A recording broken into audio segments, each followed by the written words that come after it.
जब आप नींद में हैं, सपना देख रहे हैं, वो प्रतिभास है। आप सपने में हैं तो आपको सपना एकदम रियल लग रहा है।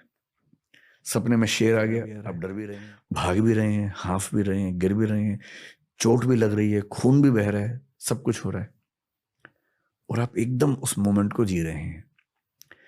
अचानक नींद खुल गई और नींद खुलते समझ में आया कि अरे सब झूठ था। ये व्यवहार की दुनिया है जिसमें हम लोग बैठे हुए हैं।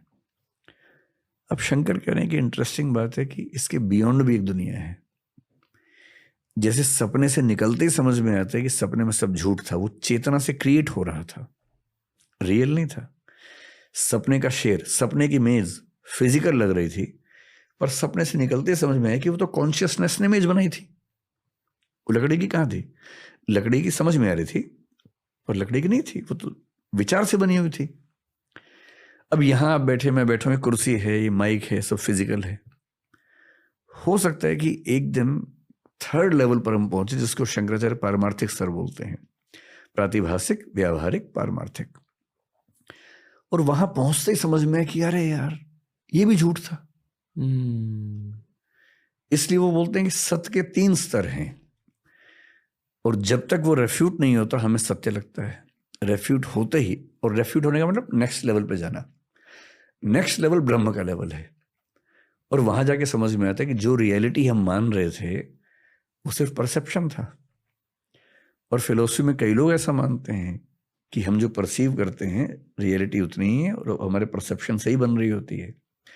There is nothing real as such, reality is what we construct. ये बात पश्चिम में हीगल भी कह रहा है, पश्चिम में कांट भी। कांट तो यहां तक कह रहे हैं कि कप जो है हम जान ही नहीं सकते कैसा कप है, वी कैन ओनली परसीव।